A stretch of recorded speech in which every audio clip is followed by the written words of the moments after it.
Por ahora disfrutamos de vernos las caras por la pantalla y de abrir la palabra del Señor, escuchar su voz y también compartir este tiempo de someternos juntos a su verdad, la que nos salvó y la que sigue edificando nuestras vidas y dirige nuestra iglesia también. Estamos estudiando juntos la carta de Primera de Timoteo, así que si tienen sus Biblias, acompáñenme ahí a Primera de Timoteo, capítulo 3.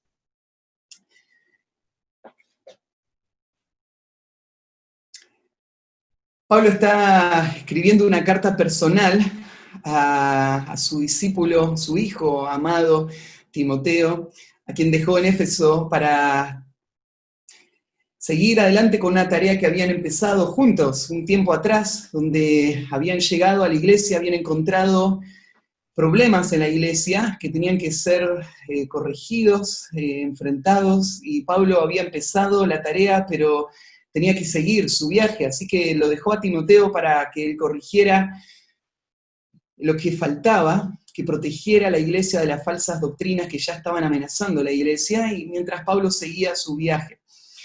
Y un tiempo después le escribe esta carta a Timoteo para alentarle en esa tarea aún, y le da instrucciones específicas que se volvieron un tesoro para nosotros y para el resto de las iglesias a partir de ahí. Porque los problemas de la iglesia de Éfeso se volvieron en el estímulo, en el detonador, para que el apóstol Pablo escribiera, inspirado por el Espíritu Santo, las instrucciones para la vida en la iglesia, tal vez más claras que tenemos en todas las páginas de las Sagradas Escrituras. Y por eso es que todo esto se vuelve un manual, principalmente para los que el Señor llamó a guiar la iglesia, pero para todos los demás que necesitan entender la identidad de la iglesia, el propósito de la iglesia y la forma en la que debe conducirse la iglesia, porque al final del día la iglesia es el resultado de la vida de cada uno de sus miembros. Y por eso ninguno de nosotros está sin responsabilidades frente a todo lo que Pablo le está diciendo a Timoteo. Todos nosotros somos parte de vivir la verdad del Evangelio, predicarla y reflejarla en la vida práctica de la iglesia. Estamos ahora en una sección donde Pablo, después de mostrarle a Timoteo la importancia de proteger a la iglesia de la falsa doctrina, ahora le está guiando a corregir problemas que habían surgido por causa de la falsa doctrina. Y ahora necesitaban ser ordenados en la vida de la iglesia. Y vimos cómo Pablo comenzó hablando de la oración en la iglesia. Cuando la iglesia se reúne, la iglesia necesita orar por el mundo perdido. Lo próximo que vimos fue el rol del hombre y la mujer en esa reunión, donde están todos congregados, para honrar al Señor y obedecerle a Él. Cada uno va a llegar con el mismo propósito, pero tomando diferentes roles. Vimos, los hombres tienen que pararse frente a la congregación y guiarla espiritualmente, orando al Señor en nombre de toda la iglesia, guiándoles a esto. Y las mujeres tienen que aprender, tienen que madurar, crecer, recibiendo la instrucción, pero cuidando su corazón de las presiones sociales que les llevan a abandonar el rol que el Señor les dio y a buscar un rol que Él no les dio. Y en eso traen gran dolor a la vida de la iglesia y grandes consecuencias. Y por eso Pablo acaba de corregir el lugar que tienen que tener las mujeres en la iglesia y aún fuera de la iglesia. Lo que ahora vamos a ver es una transición a un próximo tema, donde Pablo va a hablar acerca del orden en otro aspecto de la vida de la iglesia. Y la semana pasada, que tuvimos el tiempo de visión misionera, una de las cosas que mencionaba era que el orden de la iglesia es muy importante para Pablo, porque él entiende que la iglesia local es la esperanza del mundo. La iglesia local es el medio por el que Dios lleva adelante el propósito de redención. Y es por eso que la iglesia local tiene que ser protegida. la iglesia local tiene que ser aquello que fue llamada a ser para que pueda alcanzar la tarea que el Señor le delegó a hacer, que es la obra de la Gran Comisión. Para Pablo no había nada más importante para la obra misionera que iglesias locales sólidas, que prediquen la verdad y vivan de acuerdo a la verdad. Esto iba a traer la evangelización del mundo. Por eso Pablo se dedicó a fundar iglesias. Y no solo a fundarlas, sino a protegerlas, a sostenerlas. Gran parte de su tiempo él lo dedicó volviendo una y otra vez a estas iglesias, viendo cómo estaban, exhortándoles, afirmándoles, enseñándoles, porque el orden de la iglesia es sumamente importante. Ahora, quiero aclarar algo en cuanto a esto, el orden de la iglesia. El orden de la iglesia es crítico, pero no tendríamos que pensar que el orden en la iglesia es el único factor que va a traer avivamiento o salvación. Porque hay muchos otros factores que afectan el ministerio, el testimonio o la extensión de la obra de una iglesia. No deberíamos pensar así, bueno, si hay una iglesia ordenada que está viviendo de acuerdo a las normas que Dios da, entonces esa iglesia va a crecer, esa iglesia va a poder fundar muchas otras iglesias, esa iglesia va a poder tener un alcance enorme, porque este no es el único elemento. Hay muchos otros factores que tienen un lugar dentro de la forma en la que una iglesia va a lograr este impacto. Sin duda mirás las iglesias del Nuevo Testamento, y estas eran iglesias que los apóstoles mismos habían fundado, ellos mismos habían ordenado, pero muchas de estas iglesias no resultaron muy bien. Tuvieron muchos problemas también. Entonces no tenemos que pensar que el problema de la iglesia es organizacional.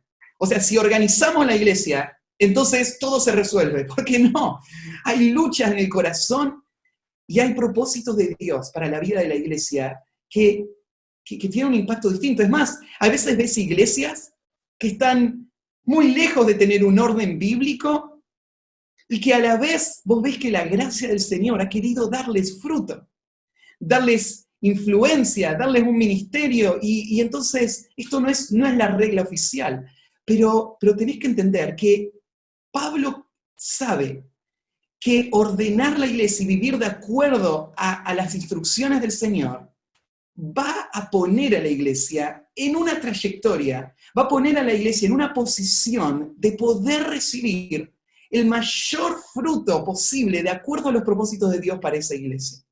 Y eso es lo que Pablo está haciendo. Pero hay algo más importante que Pablo señala. Ahí en el capítulo 3, lo leemos casi cada domingo, en el capítulo 3 del versículo 14 y 15, en el corazón de esta carta, Pablo muestra algo en cuanto a este orden también. Porque mirá lo que dice: te escribo, aunque tengo la esperanza de ir pronto a verte, para que si tardo, sepas cómo debes conducirte en la casa de Dios, que es la iglesia del Dios viviente, columna y baluarte de la verdad. Miren, hay una razón más importante para conducirnos correctamente en la iglesia que es solamente el impacto de nuestra iglesia. Hay algo mucho más importante todavía. Es una razón teológica, una razón que tiene que ver con la identidad de la iglesia. Más allá con el impacto o el resultado que la iglesia tenga, tiene que ver con la identidad de la iglesia. La iglesia es la casa de Dios. La casa de Dios no puede estar desordenada. La casa de Dios tiene que reflejar el valor de aquel que la habita en todos sus detalles, en cada aspecto de su funcionamiento. La iglesia tiene que reflejar el honor del cual nuestro Dios es digno. Hay algo más también en este concepto de qué es la iglesia. La iglesia no solamente es esto, la casa de Dios, es la columna y el baluarte de la verdad. Ahí en Efesios capítulo 3 aparece un versículo bastante llamativo. Dice así: para que la multiforme sabiduría de Dios, Efesios 3:10, para que la multiforme sabiduría de Dios sea ahora dada a conocer por medio de la iglesia a los principados y potestades en los lugares celestiales. Pablo está haciendo una oración por la iglesia en Éfeso. Él está orando para que esta iglesia pueda avanzar en su vida espiritual, hasta el punto máximo. ¿Por qué? Porque él sabe algo. La iglesia local es la forma en la que Dios instruye a los ángeles. Los ángeles aprenden acerca de Dios y sus propósitos observando lo que pasa en la vida de la iglesia. No sé si caemos en cuenta de este hecho, que en este mismo momento hay seres espirituales sentados como en una tribuna o en una audiencia observando lo que ahora está pasando en este momento. La predicación de la verdad del Evangelio, la obra de Dios en los corazones de ustedes por medio de la predicación y la edificación de la iglesia, todo esto es un testimonio a los ángeles. Si la iglesia fue diseñada para esto, ¿podemos darnos el lujo o la libertad de que vivamos en la iglesia una vida desordenada? Donde cada uno se conduzca como quiera conducirse y no de acuerdo a las guías que el Señor ha establecido para la vida de la iglesia, de ninguna manera. La iglesia necesita reflejar su naturaleza en la forma en la que se conduce en todos los aspectos. Pero hay un aspecto que es crítico, sumamente importante, que es el que se va a tocar ahora. Todos los aspectos son importantes, pero deberíamos decir que este aspecto va a marcar tan profundamente la vida de la iglesia que no puede pasarse por alto. Y tiene que ver con los líderes de la iglesia, con el gobierno de la iglesia.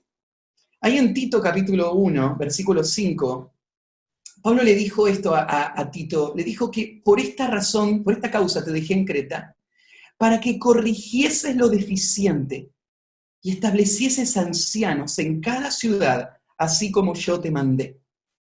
Pablo entiende que hay un aspecto del orden de la iglesia que es sumamente importante para la vida de la iglesia.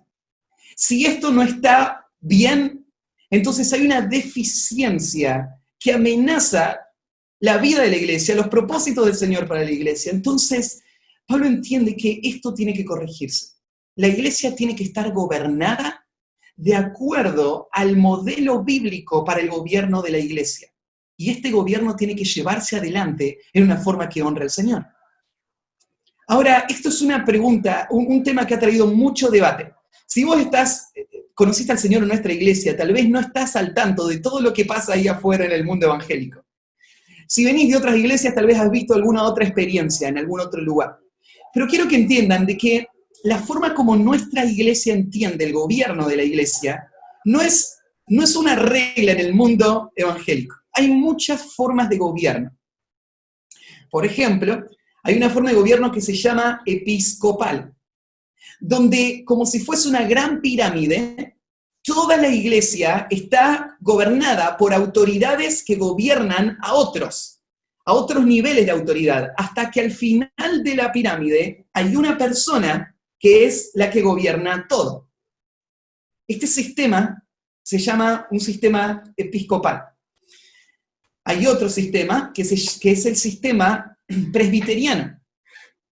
El sistema presbiteriano también fue diseñado para funcionar no solamente en el nivel local. La palabra presbítero es la palabra anciano.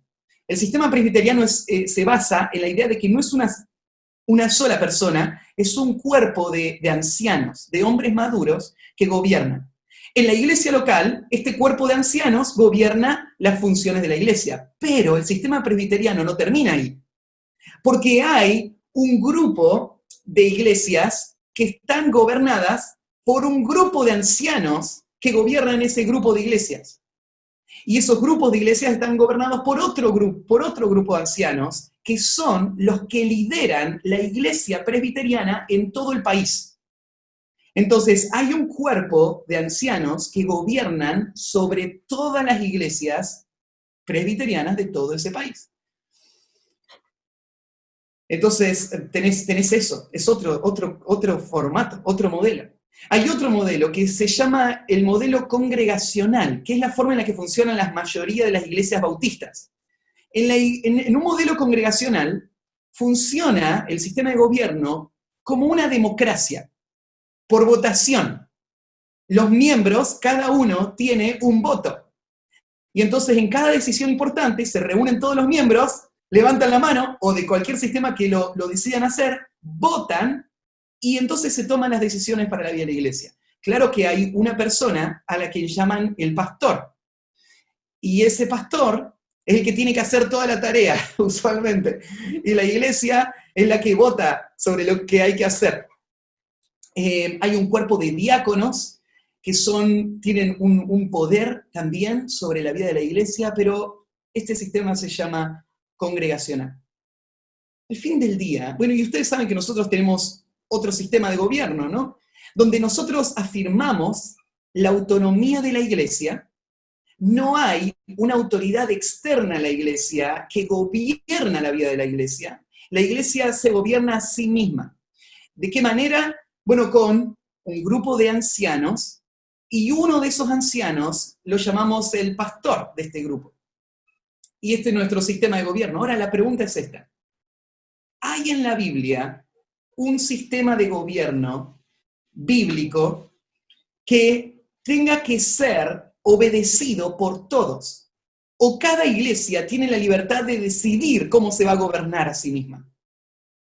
Bueno, la verdad es que la Biblia es sumamente clara en prescribir cómo debe ser gobernada la iglesia local. No hay libertad.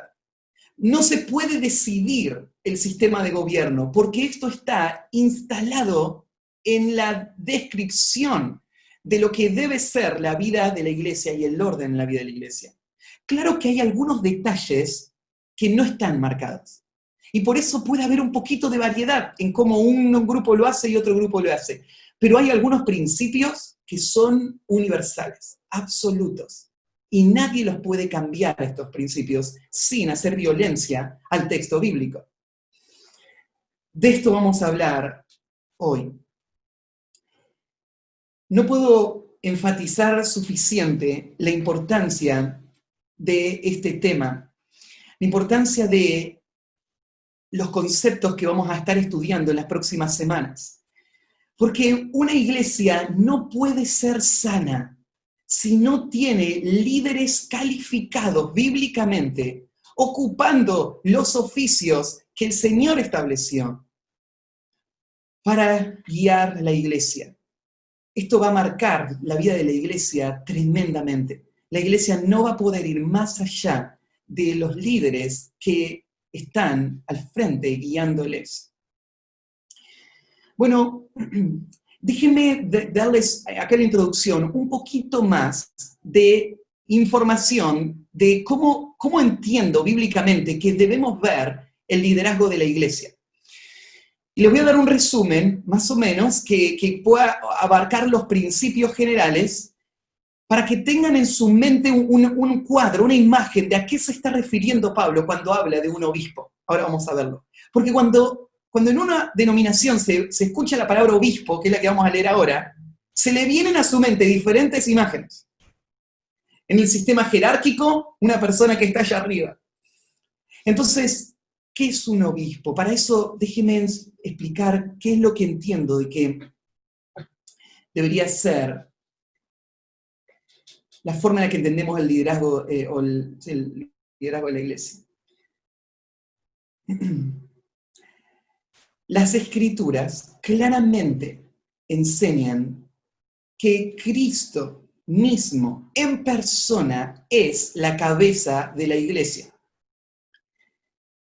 Y Él dirige a su iglesia localmente, por medio de un grupo de hombres que han sido reconocidos por ella, habiendo sido evaluados de acuerdo a los requisitos bíblicos. Y la iglesia afirma que ellos fueron separados por el Espíritu Santo para esta función. Estos hombres no son la autoridad final de la iglesia. Cristo es la cabeza de la iglesia. La iglesia no decide quién lidera la iglesia. El Espíritu lo hace. La iglesia lo reconoce al observar en estos hombres las marcas que la Biblia muestra de quién es un hombre separado por Dios para esta función. Y estos hombres ejercen ese rol, sujetos a Cristo, con la única intención de que la voluntad de Cristo sea la que gobierne la vida de la iglesia. A estos hombres en la Biblia se les llama con diferentes títulos, pero cada uno de estos títulos refleja el mismo oficio. A veces a estos hombres se los llama pastores, a veces se les llama ancianos, a veces se les llama obispos. Pero todos estos títulos se refieren a la misma persona o al mismo grupo de personas, no a rangos distintos o a características distintas. Son nombres distintos para el mismo rol. Ahora voy a mencionar algo más en cuanto a eso. Claramente la Biblia muestra un gobierno colectivo de la iglesia. Cristo es la cabeza, pero lo hace a través de un grupo de hombres, no de un solo hombre, a través de un grupo de hombres. Este grupo de hombres fueron bendecidos por Dios con dones diferentes, experiencias diferentes, situaciones personales diferentes que se complementan para que juntos puedan buscar la guía del Señor y de forma unánime reconocer la guía del Señor en cada aspecto de la vida de la iglesia y después juntos guiar la iglesia en esa dirección. Esta variedad en el grupo de ancianos hace que ocupen funciones distintas. Hace, por ejemplo, que haya ancianos que enseñan y gobiernan de una forma más visible y otros más secundaria. Hay veces donde hay ancianos que van a ser sostenidos económicamente por la iglesia y otras veces no. Dependiendo de la circunstancia de ese anciano, en la función que le está cumpliendo, esto va variando. Pero al fin del día es el grupo de ancianos, el responsable por liderar la iglesia.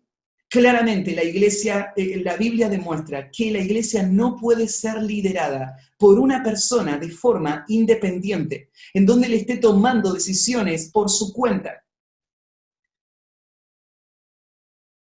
Por el lugar de influencia que estos hombres tienen en la obra de Dios, siendo de que Dios dirige su iglesia localmente por medio de este grupo de hombres, los requisitos que se piden para poder estar en esa posición son sumamente altos. Y vamos a estudiar justamente eso en este pasaje que vamos a empezar a estudiar ahora. Vamos a ver el perfil, la medida a la que debe dar un hombre para poder ocupar ese cargo. Y cuando lo veamos, vamos a entender este principio. En el pasaje anterior, Pablo dejó muy en claro que él no permite que la mujer ocupe este oficio, solo el hombre. Pero ahora Pablo nos va a dejar algo más en claro. No cualquier hombre. Ser hombre no te califica para el ministerio pastoral. Ahora hay un grupo de hombres señalados por el Espíritu Santo por las cualidades que estos hombres van a tener para esa función. Cuando veamos estas funciones, entonces, tenemos que entender que estos son términos que se pueden intercambiar. Llamarlo anciano, obispo o pastor es lo mismo. No hay diferencia. Es la misma persona, solamente con enfoques distintos. Cuando vos le decís anciano, la palabra anciano lo que resalta es la dignidad de esa persona, su experiencia, su madurez. Y entonces la palabra anciano resalta ese aspecto. La palabra obispo, que es la que vamos a ver ahora, es la palabra que resalta la función de supervisión de esta persona, por sobre toda la iglesia y cada una de las personas que son parte de esta iglesia. Y la palabra pastor señala su rol comparándolo con lo que sucede en el campo con las ovejas. Son tres términos distintos, cada uno tiene un matiz distinto, pero todos enriquecen esta función, este llamado de Dios a estas personas. Cuando miramos las epístolas pastorales, claro que se trata este tema muchísimo. Y podríamos resumir algunos conceptos. Déjenme mencionar algunos para armarte un cuadro. ¿Qué es un anciano? ¿Qué es un pastor? ¿Qué es un obispo? Bueno, claramente, en Tito 1.5 se muestra que el rol de un anciano, el término anciano, se refiere a un cargo que se entrega de forma oficial. No es algo que sucede de forma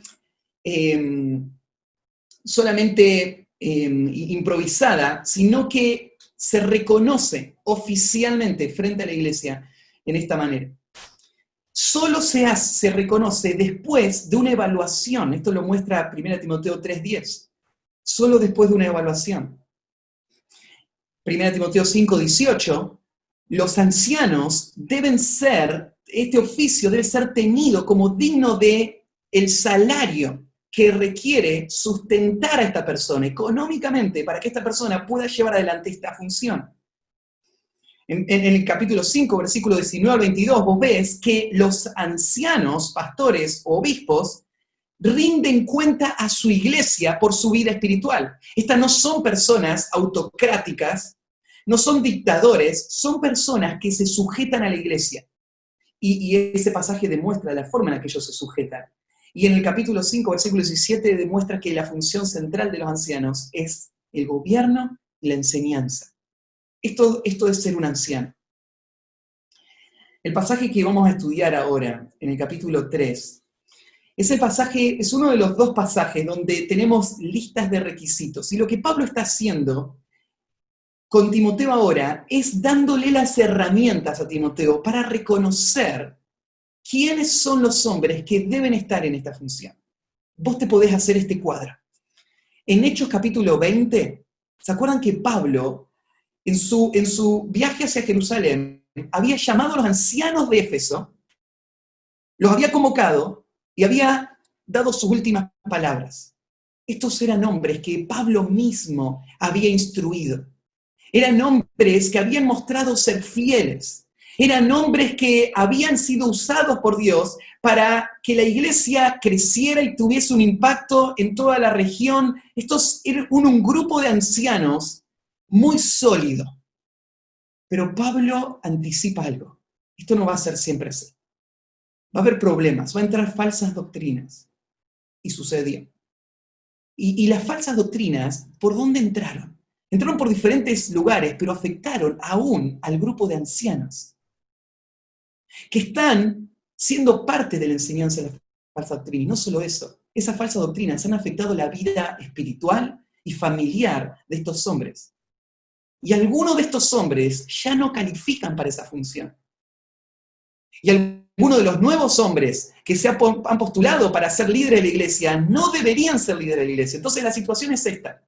Aunque la iglesia en Éfeso ya tenía un grupo de ancianos, no es que estaban pensando en poner ancianos, ya tenían un grupo de ancianos, pero necesita Timoteo las instrucciones para corregir este problema en el grupo de ancianos. Timoteo tiene ahora las herramientas para poder evaluar quién es un anciano que Dios aprueba, un obispo que Dios aprueba. Así que de esto se trata el pasaje que vamos a leer. Y el título del mensaje de hoy es Ancianos en la Iglesia. Ancianos en la Iglesia. Y vamos a leer 1 Timoteo 3, vamos a leer del 1 al 7, aunque hoy solamente vamos a hablar del versículo 1. Pero déjenme leerles todo para que tengan el cuadro completo. Arranquen el versículo 1 con estas palabras. Palabra fiel. Si alguno anhela obispado, buena obra desea. Pero es necesario que el obispo sea irreprensible, marido de una sola mujer, sobrio, prudente, decoroso, hospedador, apto para enseñar, no dado al vino, no pendenciero, no codicioso de ganancias deshonestas, sino amable, apacible, no avaro, que gobierne bien su casa, que tenga a sus hijos en sujeción con toda honestidad. Pues el que no sabe gobernar su propia casa, ¿cómo cuidará de la iglesia de Dios? No un neófito, no sea que envaneciéndose caiga en la condenación del diablo. también es necesario que tenga buen testimonio de los de afuera, para que no caiga en descrédito y en lazo del diablo. Después de toda esa lista, vos podés tener una idea de el alto valor que Pablo le da a esta función. Y vamos a ver hoy solo el versículo 1, y vamos a ver la introducción a toda esta sección donde Pablo va a hablar de los ancianos en la iglesia. El primer punto, en el versículo 1, es reconoce el valor de los ancianos en la iglesia. Reconoce el valor de los ancianos en la iglesia. Con esto va a comenzar Pablo toda esta instrucción. Con una frase que ya la estudiamos en el capítulo 1. Una frase que él va a repetir varias veces en el libro. Es la expresión palabra fiel. Palabra fiel. 5 veces aparece en las epístolas pastorales esta misma frase, palabra fiel. Cada vez que aparece relacionado con algo sumamente importante. Fíjate, por ejemplo, en el capítulo 1, versículo 15. Palabra fiel y digna de ser recibida por todos. Que Cristo Jesús vino al mundo para salvar a los pecadores, de los cuales yo soy el primero. Fíjate, la palabra fiel es el corazón del Evangelio. Cristo Jesús vino al mundo para salvar a los pecadores, de los cuales yo soy el primero. Ahora, lo que Pablo ahora va a hacer, por segunda vez va a decir, palabra fiel. De alguna manera, Pablo está elevando esta instrucción en cuanto a la función de los ancianos al mismo nivel que el corazón del Evangelio. Así como es importante esto, así de importante es esto próximo que voy a decir.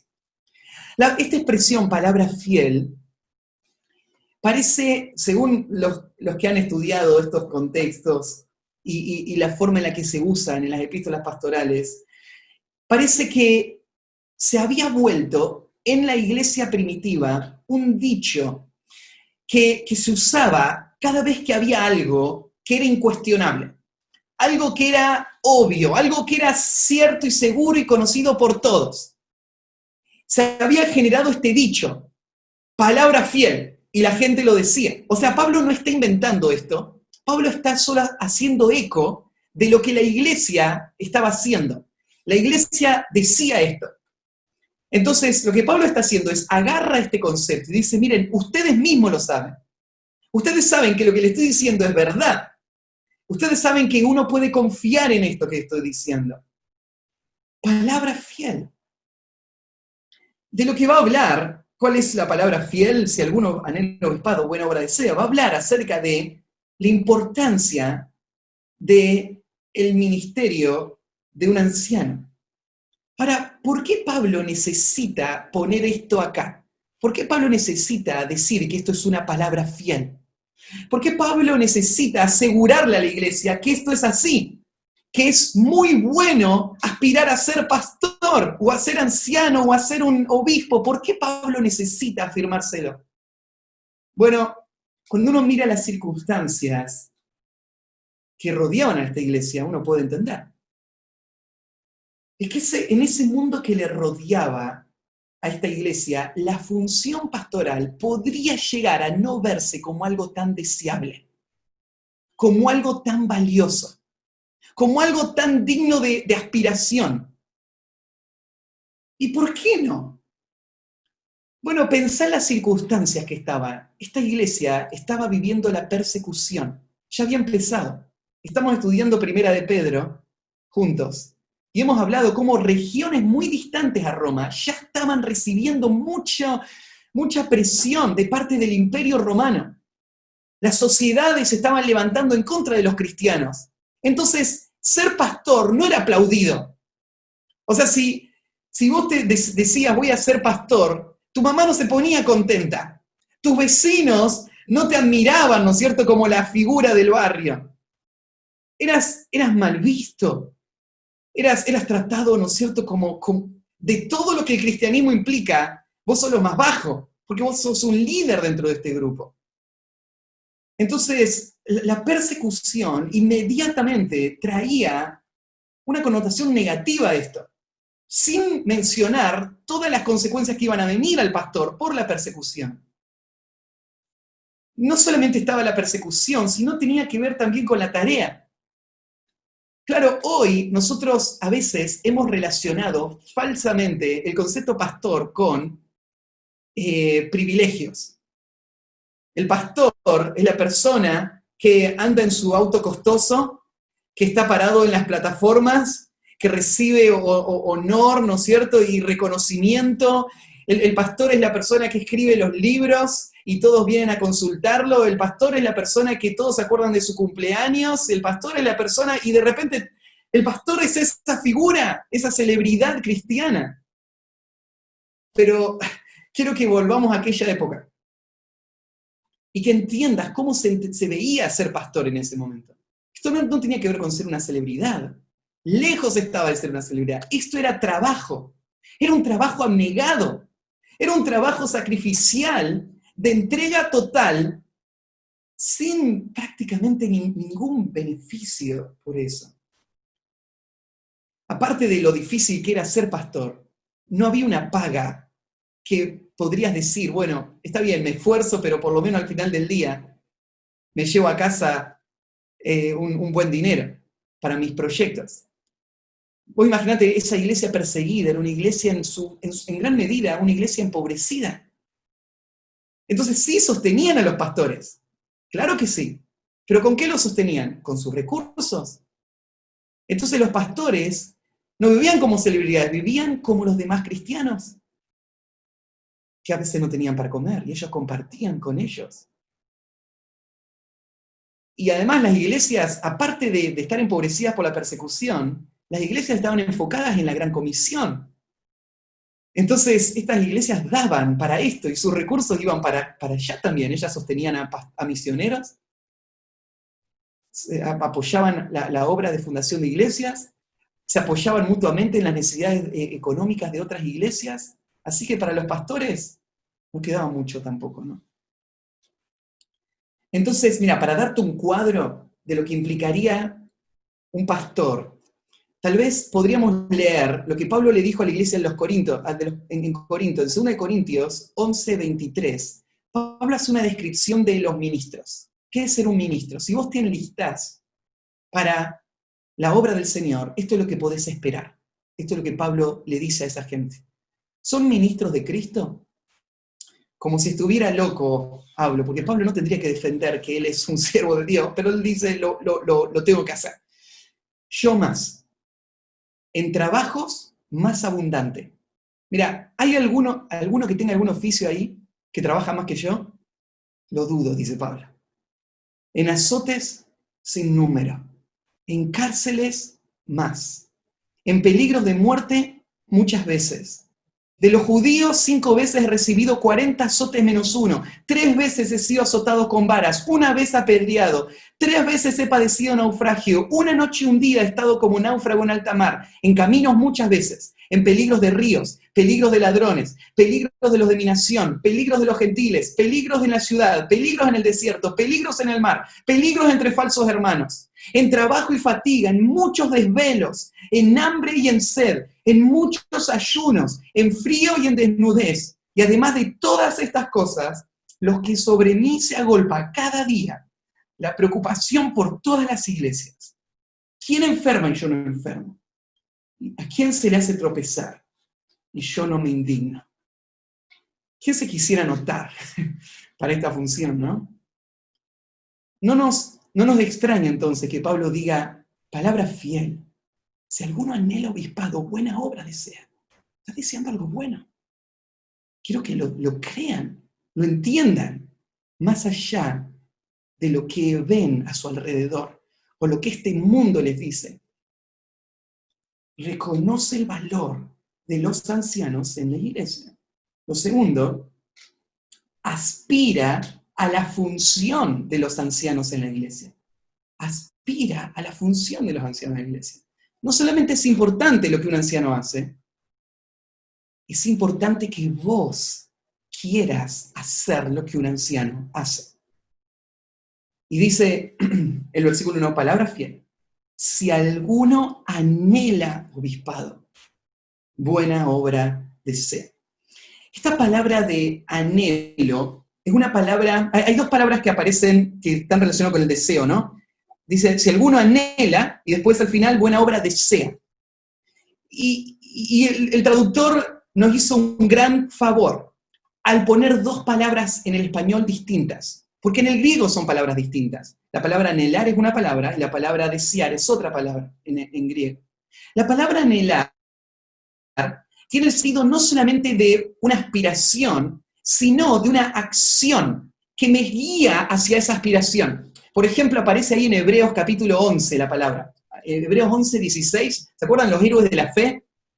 Los héroes de la fe no eran solo personas que tenían grandes ideales, eran personas que mostraron con su conducta lo que había en su corazón. Y mira lo que dice.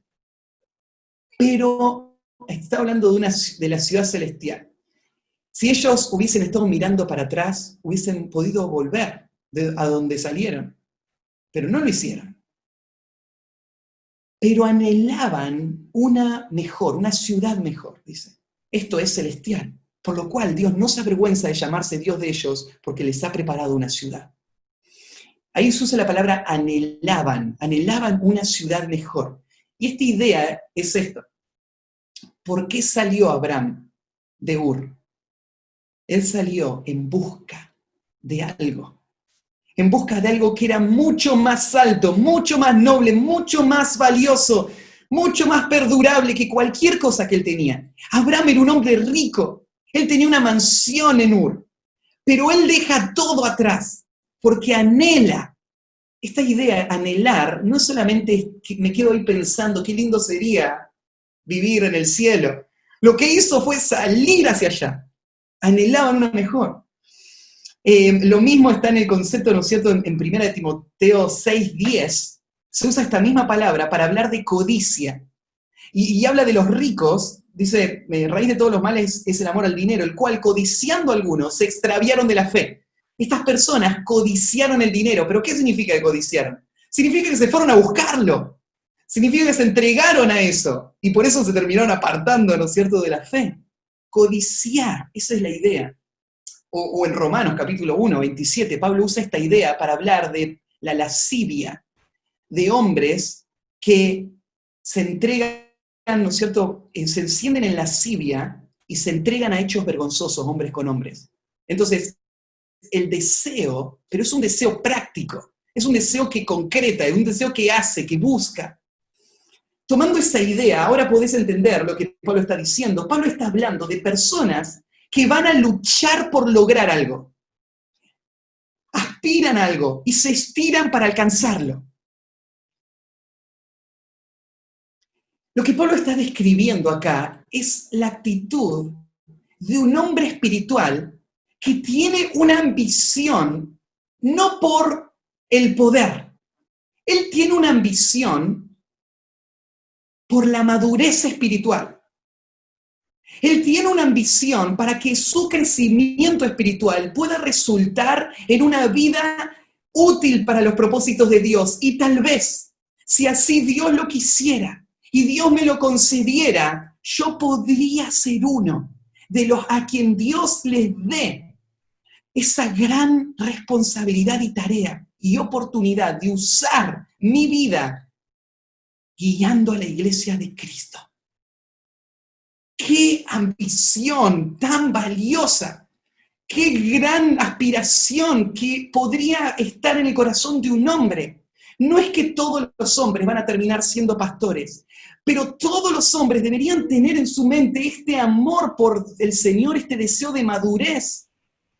Y hay algunos hombres que este deseo se va a convertir en algo que no van a poder resistir.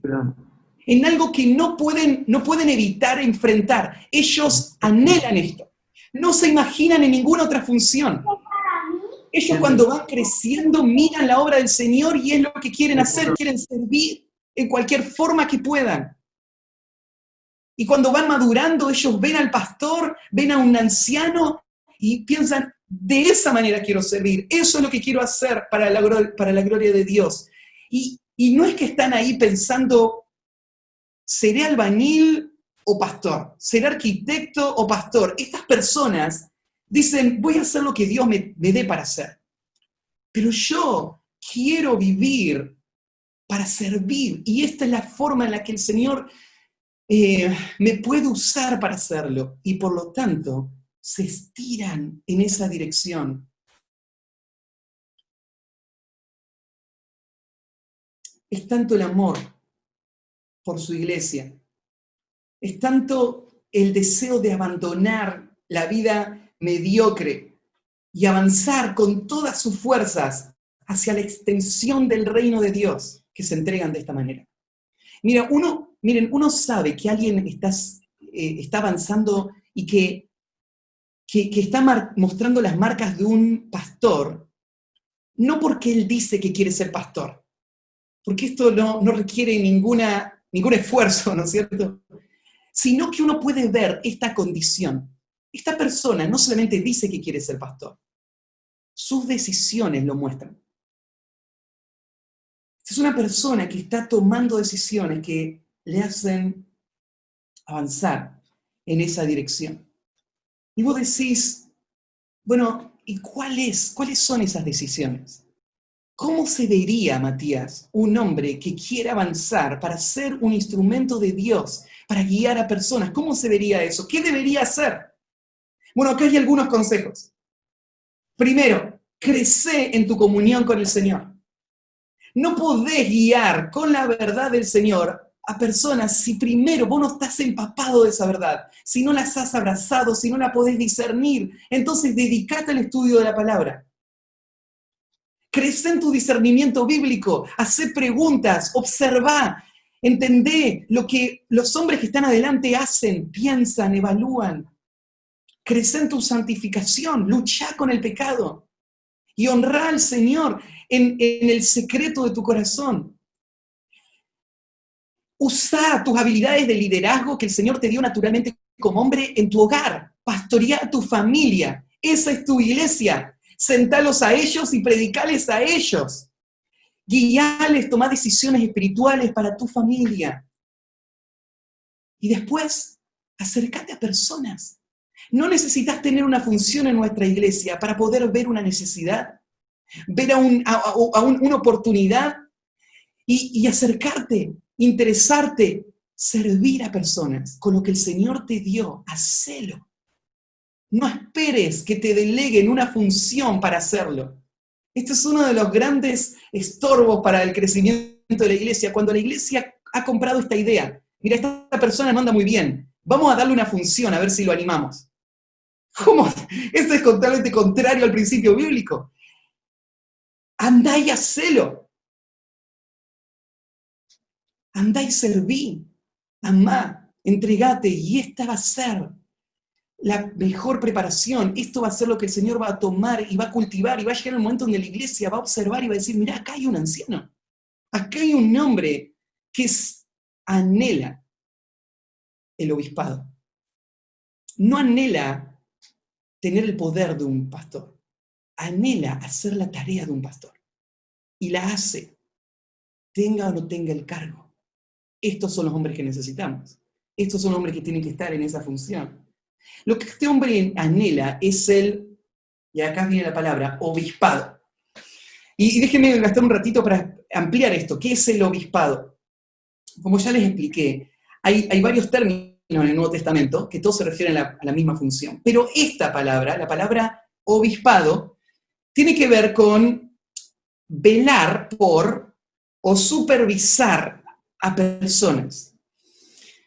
En el trasfondo griego, esta palabra, o greco-romano, se usaba, por ejemplo, para hablar de una obra de construcción, y un hombre que estaba a cargo de supervisar todo lo que pasaba en la obra de construcción. Él era el episcopo. El episcopo era el supervisor, el capataz, el jefe, el que le va a decir a cada uno lo que tiene que hacer. Él tiene el cuadro. Él tiene la responsabilidad y él tiene las herramientas para decirle a cada uno, mira, vos allá, ahora tenés este plazo, ahora él guía todo. Se usaba, por ejemplo, para hablar de una persona que el administrador, por ejemplo, de las ventas en toda la ciudad de Roma, se le llamaba el episcopo. Él supervisaba todo lo que pasaba en el comercio en Roma. Y él podía tomar decisiones en cuanto a esto. Es el episcopo. Entonces podría usarse en diferentes campos. Parece que el cristianismo lo tomó directamente de la historia greco-romana, o tal vez lo tomó de un grupo judío que tenía un trasfondo, pero que también lo tomó de la cultura greco-romana. Así que al final del día, de ahí es donde viene. En la historia judía no está el concepto de episcopo. No está en el Antiguo Testamento el concepto de episcopo. No está en la forma de gobierno del judaísmo el concepto de episcopo. Es más la idea greco-romana. Y lo que hace la iglesia es tomarlo y aplicarlo a la vida espiritual del pueblo de Dios. Entonces, básicamente, cualquier función, la palabra episcopo tiene que ver con la idea de tener a otros bajo su cargo,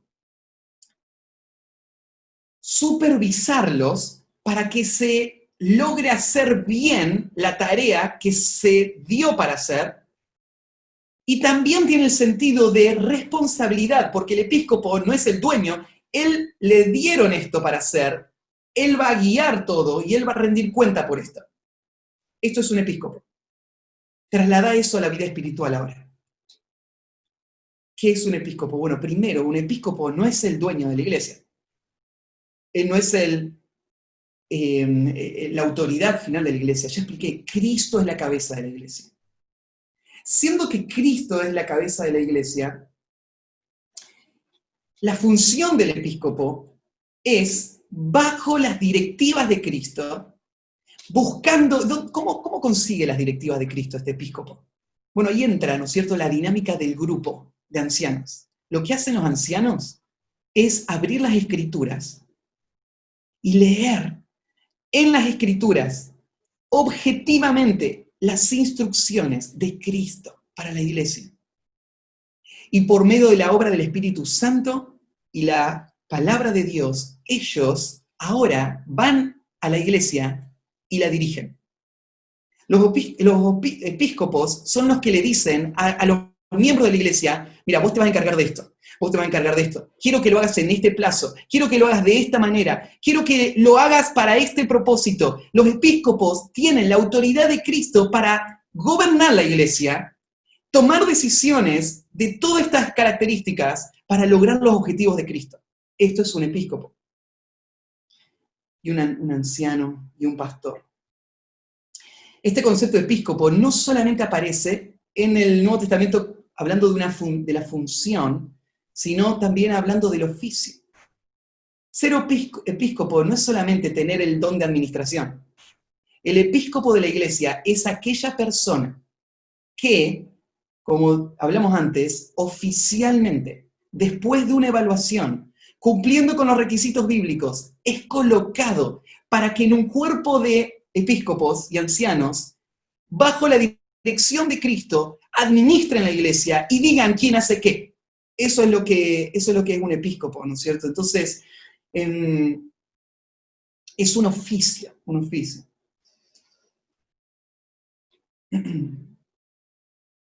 Entonces, para aclarar esto, los episcopos no son los que hacen todo el ministerio.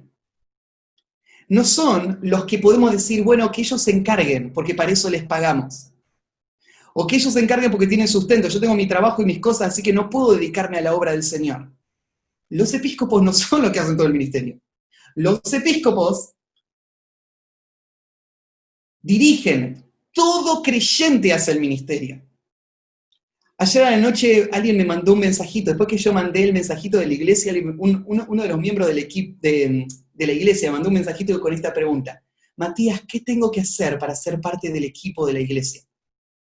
Porque vio que en el mensajito yo puse que hoy a las 9:30 se juntaba el equipo. Y a las 10:30 nos juntábamos para el culto. Y me puso, ¿qué tengo que hacer para ser parte del equipo? Bueno, tengo una noticia. Si vos sos de Cristo, y la iglesia te ha firmado como parte del cuerpo de Cristo por medio del bautismo y sos un miembro de la iglesia, entonces sos del equipo. El hecho de que esté funcionando como el equipo o no funcionando el equipo, eso puede tener diferentes razones. Y queremos ayudarte a resolver esas razones. Pero todos tenemos que estar involucrados en la obra del ministerio. ¿Y cuál es la función de los episcopos? Decirte qué es lo que hay que hacer. Guiarte, orquestar toda la obra del ministerio para que se pueda llevar adelante lo que Dios nos dio. Esto es lo que Efesios 4 dice, ¿no? Dios puso dones en la iglesia para equipar a los santos para la obra del ministerio, para que todo el cuerpo pueda crecer. Esta es nuestra función. Claro que yo tengo dones que tengo que usar también, y yo voy a rendir a Cristo por eso que voy a hacer. No es que yo les digo todo lo que tienen que hacer y no hago nada, por supuesto. Pero esa es la función, la palabra episcopo, esa es la idea que tiene. Eso es lo que Dios nos pide a nosotros hacer, en este caso a mí y a Eduardo. Los dos, ¿no es cierto?, hacerlo para con la iglesia. Entonces, este cuerpo de ancianos va a buscar la guía del Señor para dirigir la iglesia. Lo opuesto a este modelo, un obispo no es una figura unipersonal que dirige a la iglesia. Esto es visto muy negativamente en las Escrituras. Ahí en 3 de Juan, versículo 9, aparece un personaje que casi que acuña una idea de lo que es este gobierno totalitario. Se llama Diótrefes. Y mira lo que se dice de Diótrefes. Dice, yo he escrito a la iglesia, pero Diótrefes, al cual le gusta tener el primer lugar entre ellos, no nos recibe. Acá hay un hombre que lo que quiere es estar al frente. Él quiere gobernar la iglesia, y él se maneja solo, tan solo que ni siquiera los apóstoles escuchan. No lo escucha Juan, pero Juan dice, no se preocupen, ya voy a ir, y cuando vaya ahí voy a arreglar todo.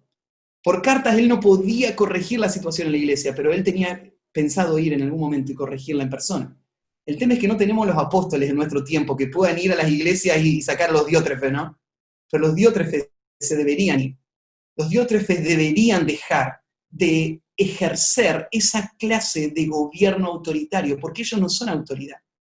La palabra de Dios es la autoridad. Cristo es la autoridad. Ellos fueron puestos para administrar en nombre de Cristo, siguiendo las instrucciones de Cristo, la vida de la iglesia, honrando a Cristo como cuerpo. Eso es lo que debe ser la vida de la iglesia.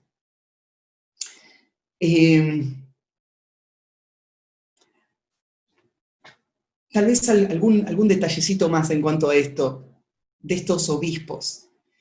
Una de las preguntas que ha surgido es, ¿hay alguna edad que la Biblia establece para que una persona pueda ocupar esto? Y claro que otro de los títulos para el obispo es el anciano. Y la palabra anciano tiene que ver con las canas que esta persona tiene. Entonces, hay algunos que toman esto como un requisito para que una persona sea anciano, tiene que tener canas. Quiero decirles, ya califico. Las tengo por ahí perdiditas algunas, pero cuando empecé en la iglesia no calificaba, ¿no? Y me acuerdo de estar en una conferencia donde uno de los ancianos que estábamos enseñando, yo estaba enseñando y él estaba en la conferencia, levantó la mano y dijo, ¿puede un joven ser pastor? Yo estaba enseñando al frente. Me salvó mi papá, que se paró después atrás y explicó el principio. Porque no me iba a defender yo solo, ¿no? Pero el principio bíblico es, el énfasis no está en la edad, el énfasis está en la madurez. Claro que la madurez, en líneas generales, requiere edad. Por eso es que no está del todo desconectado. Y como en líneas generales, esperaríamos ver personas en esos cargos que son personas más grandes. Pero claro que están las excepciones. En toda la historia de la iglesia han estado grandes hombres de Dios, grandes pastores, ¿no es cierto?, que mostraron ministerios de gran fidelidad por mucho tiempo, y el Señor los usó. Estos hombres empezaron muy jóvenes, a los 17 años, 18 años. Pero en general, cuando pensaríamos un hombre llega a la edad madura, es que esta función se debería ejercer. No hay una edad, pero sí el principio es, hay madurez y se puede ver a esta persona en esa función por esta razón. ¿Cuántos ancianos o cuántos episcopos tienen que formar ese grupo? No hay un principio bíblico que dé un número. La respuesta es todos los que el Espíritu quiera dar. ¿Cómo sabemos cuántos da el Espíritu? Todos los hombres que den a la medida de un obispo. todos los que cumplan todos estos requisitos que van a aparecer acá. El primer requisito es que él lo anhele, que él esté buscando esa función de forma evidente frente a la iglesia. Después, él va a tener un carácter maduro que va a dar a toda esta lista, y él va a tener la habilidad de poder enseñar y gobernar, que él lo va a demostrar gobernando bien su casa. Entonces, de esta manera, estos hombres deben ser colocados en la iglesia para esa función. ¿Cuánto tiempo debe servir un obispo en esta función?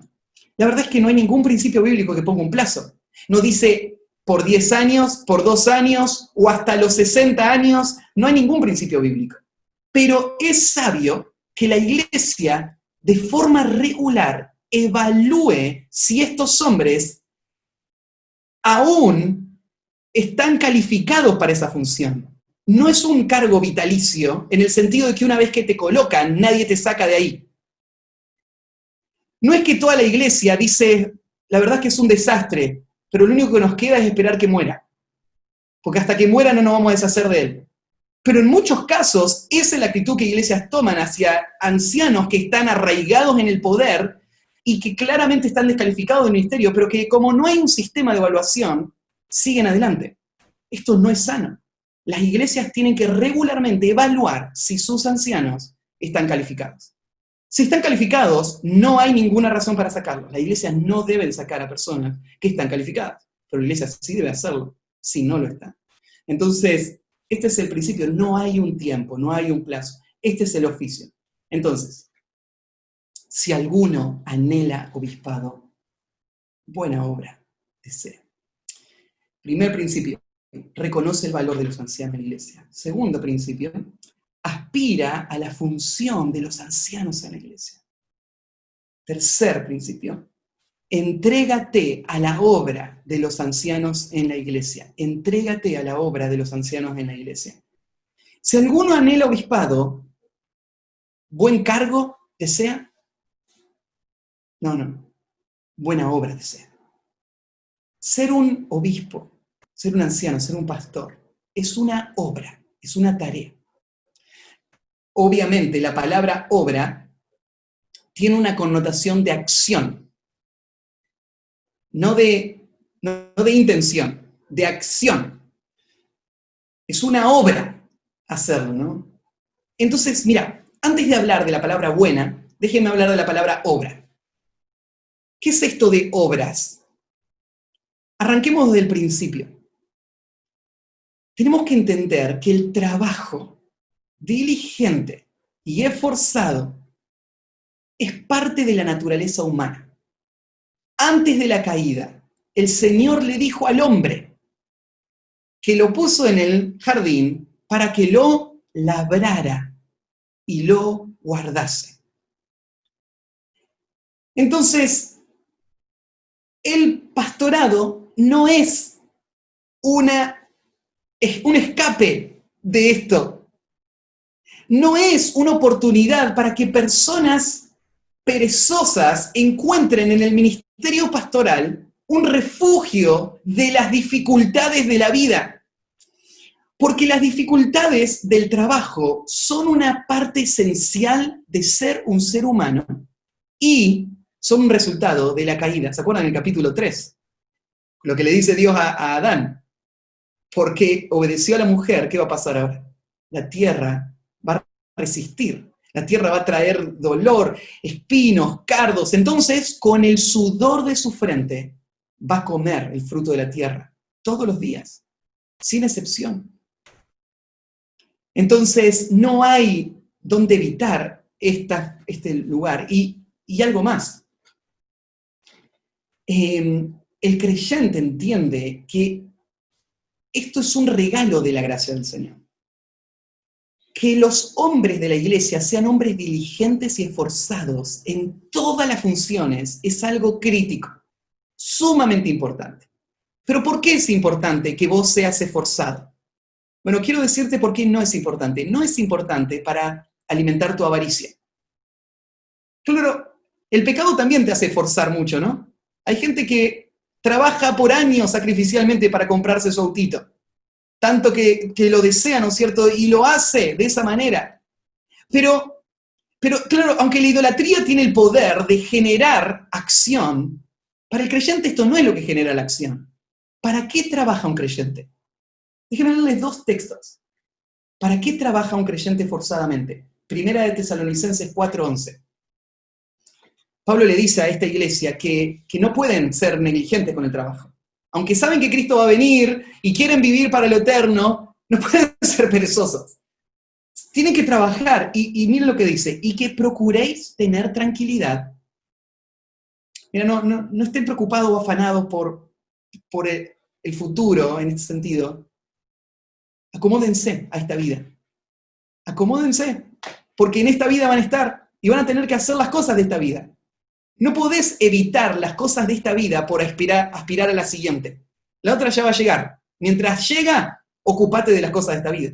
Entonces, miren, tengan tranquilidad y ocúpense en vuestros negocios y a trabajar con vuestras manos de la manera que os hemos mandado. ¿Para qué? 2 propósitos. 1, a fin de que os conduzcáis honradamente con los de afuera y no tengáis necesidad de nada. ¿Para qué voy a trabajar? Bueno, porque esto va a traer un buen testimonio frente al mundo que nos observa. La pereza es una afrenta de la iglesia. Es una lástima. Y yo he contado esta situación hace años atrás, cuando hacía poco estaba acá en la iglesia, estaba discipulando a un muchacho, y nos encontramos un día ahí en Calle Arieta a una mujer, que yo no la conocía, pero lo conocía el muchacho, y le pregunta, y dice, ¿fuiste al trabajo que te mandé? No fui, le dice el muchacho, el que yo estaba discipulando. Y le dice, ¿por qué no fuiste? No sé, lo voy a hacer después. Dice, yo te ofrecí un montón de trabajo, te conseguí y siempre así, igual. ¿Y quién es este otro muchacho? No, es pastor, estamos estudiando la Biblia. Y le dice la mujer, y sí, dice, dedícate a eso, dedícate a ser pastor, porque para otra cosa no serví. Así le dijo al frente mío. O sea, como fracasó en todo, dedícate al ministerio, al pastorado. Es triste que personas tengan ese concepto, ¿no? Es triste que no vean en el pueblo de Dios un ejemplo de lo que es diligencia, de lo que es esfuerzo, de lo que es sacrificio. No movido por la idolatría o la vanidad, sino movido por la adoración. ¿Por qué? Porque trabajando lo que va a pasar es, no vamos a tener necesidad de nada. O sea, vos tenés que suplir las necesidades de tu familia. Y si trabajás, no vas a tener necesidad. Ese es el principio bíblico, ¿no? Y vos decís, pero no hay trabajo. Bueno, o sea, creo que podríamos charlar y encontrar muchas formas en donde el trabajo puede estar. A veces, el no hay trabajo significa no hay un trabajo que me dé lo que yo espero que me dé. O no hay un trabajo que sea digno para mí, ¿no es cierto? O no hay un trabajo que tenga las condiciones que yo espero. Pero sí hay trabajo, ¿no? No sé, no hay nadie, ningún vecino que tenga el pasto largo. Bueno, andá y cortáselo, no tengo máquina, agarra una tijera y cortáselo con tijera. Tenés que abrir la zanja de la esquina, agarrar una pala y abrir la zanja de la esquina, puedes hacer lo que sea, ¿no es cierto? Y decís, pero él no me contrató para eso. No lo hagas por una paga, hacelo por la necesidad de trabajar.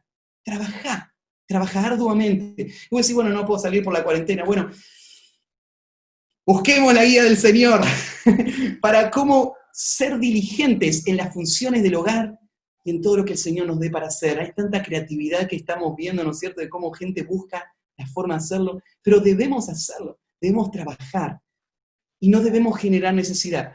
Ahora, esperamos en la gracia del Señor, Él es el que provee, ¿no? Jesús dijo, no se afanen, porque vuestro Padre alimenta a las aves, y Él los va a alimentar a ustedes. Entonces, al fin no es mi trabajo, es el Padre que me alimenta. Pero debo trabajar. Entonces, ¿por qué trabaja el creyente? Trabaja para dar buen testimonio, trabaja para poder suplir las necesidades. En Efesios capítulo 4, versículo 28, el que hurtaba no hurte más, sino trabaje haciendo con sus manos lo que es bueno para que tenga que compartir con el que padece necesidad. ¿Sabes para qué trabaja el creyente? Para beneficiar a sus hermanos en la fe, con su trabajo, con sus bienes, con sus ingresos. Él no tiene que ver sus ingresos como algo individual. Sus ingresos el Señor se los da para beneficiar a otros. Y Él debe verlo de esa manera. Entonces, cuando pensamos, ¿no es cierto?, los trabajos de los creyentes lo que hacen es incrementar los recursos de la iglesia para suplir las necesidades. ¿Por qué? Porque los creyentes están trabajando y están ahora trayendo estos recursos a la vida de la iglesia que en su conjunto están pudiendo servir a las necesidades.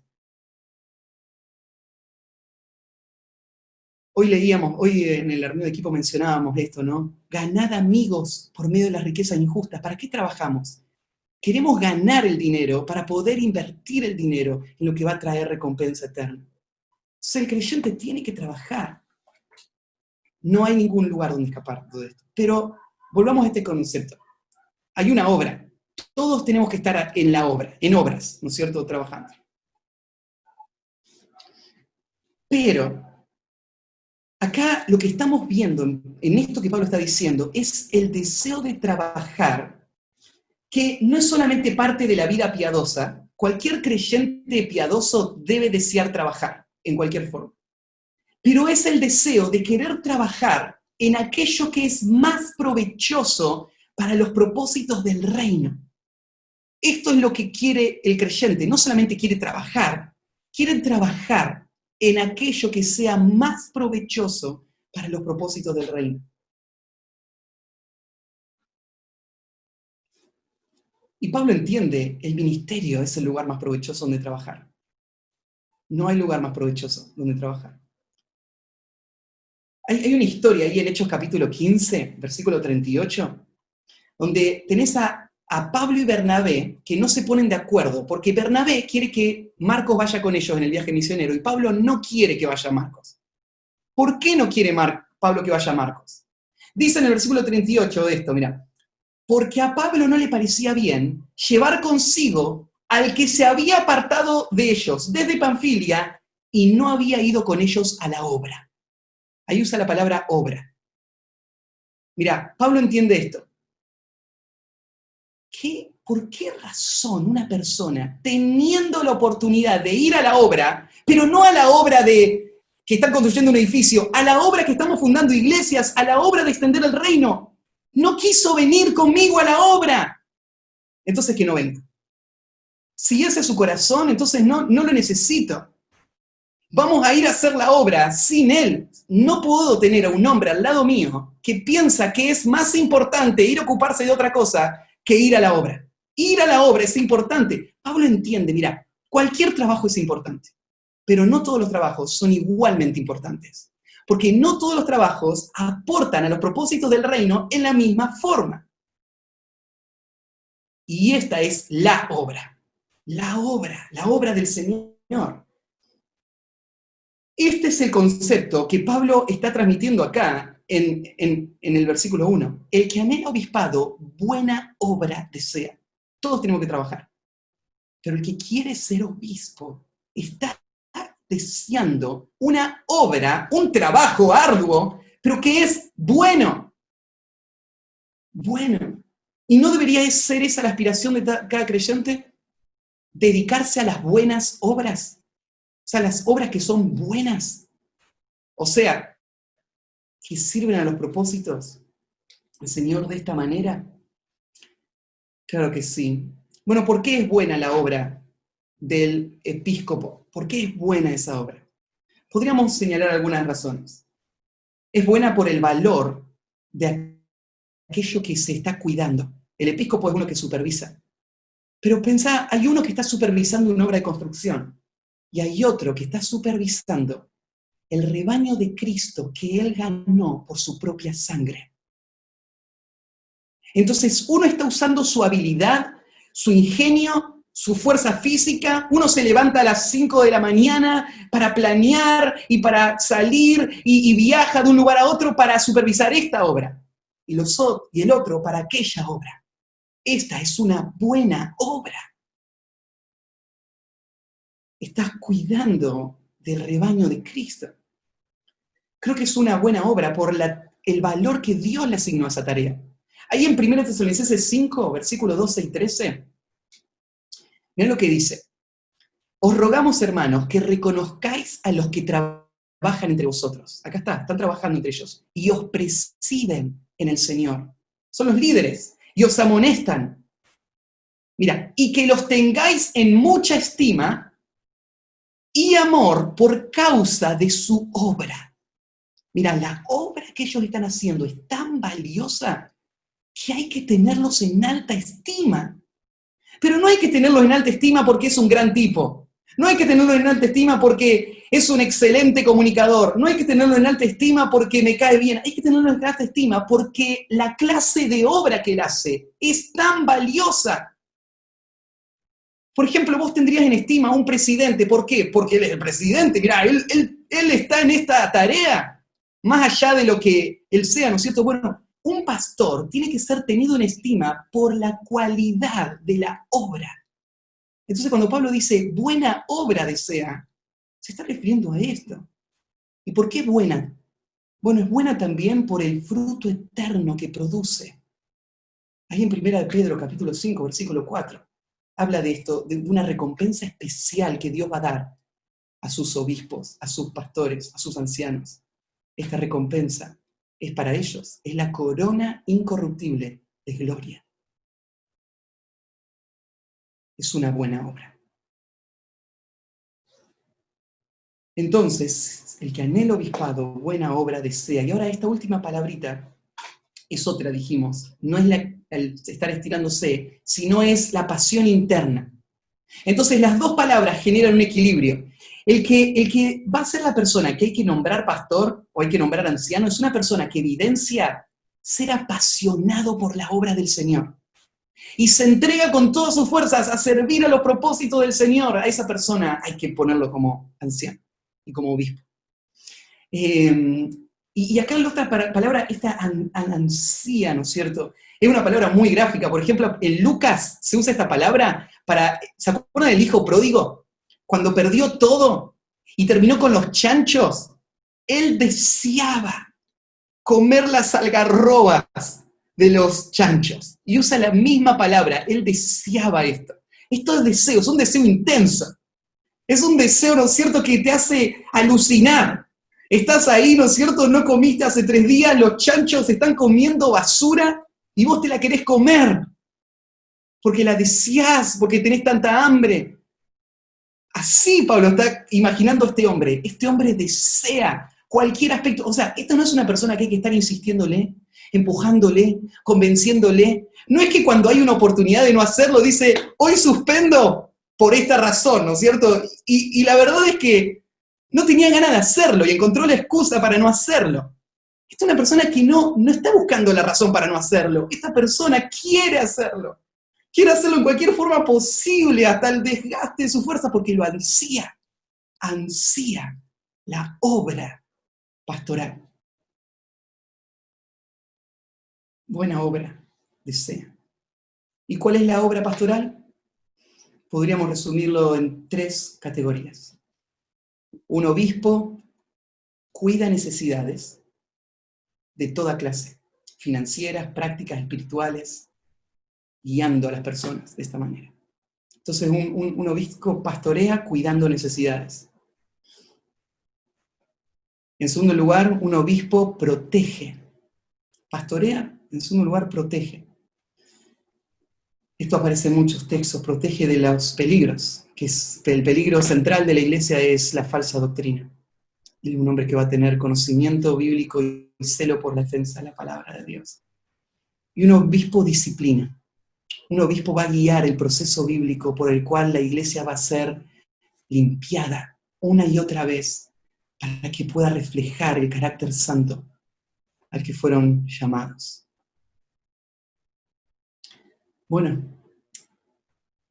creo que con todo lo que estuvimos compartiendo, debería surgir en nuestro corazón, como iglesia, un clamor al Señor, un deseo que los hombres de nuestra iglesia se levanten, aspirar madurez, aspirar servicio, aspirar efectividad, aspirar consagración, y que Dios revele cuáles de estos hombres tienen que avanzar para poder estar al frente y guiar a la iglesia. Y no solo a esta iglesia, a muchas otras iglesias que se necesitan fundar en otros lugares de nuestro país y en el mundo. Esto es lo que se necesita. Esto es lo que Dios quiere hacer. Y hombres, les animo. A ustedes le estoy hablando, frente a todos los demás, pero les estoy hablando a ustedes. Que el Señor use su palabra para seguir encendiendo ese fuego, dando claridad, moviéndoles en la dirección en la que el Señor les pueda dar mucho fruto. Quiero terminar con una advertencia. Esta aspiración viene acompañada de un peligro muy sutil. Porque aspirar a la obra se puede confundir con aspirar al poder, aspirar a los beneficios. Y el Señor dijo esto en Mateo 23, 11. El que es el mayor de vosotros, sea vuestro siervo. Porque el que se enaltece será humillado, y el que se humilla será enaltecido. Llamado a ser un líder en la obra del Señor no es otra cosa que es un llamado a ser un siervo. Luchamos con nuestro pecado, sin duda. No soy un ejemplo perfecto de esto. Y espero poder modelarlo de una forma fiel. Pero quiero que entiendan esto. Oramos por obreros, por hombres. Cuiden su corazón. Sean diligentes, entréguense a la tarea y que el Señor haga su obra, sus vidas. Oramos, terminamos. Padre, gracias por tu palabra. Gracias, Señor, por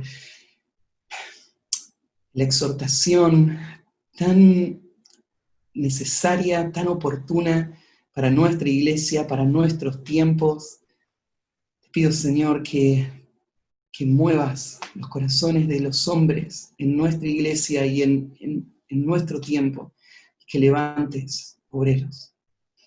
Y, Señor, que tu iglesia pueda madurar también y tener la claridad para distinguirlos, observarlos, afirmarlos y después gozarse en ese tesoro de tener hombres maduros, fieles, que aman viéndoles. Gracias, Señor, te pido que nos ayudes a ser modelos también de esto. Te pido, Señor, que nos des tu gracia. Esta es una tarea imposible humanamente.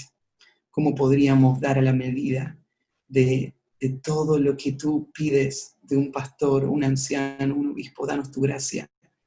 Sosténnos, Señor, y ayúdanos en nombre de Cristo Jesús. Amén.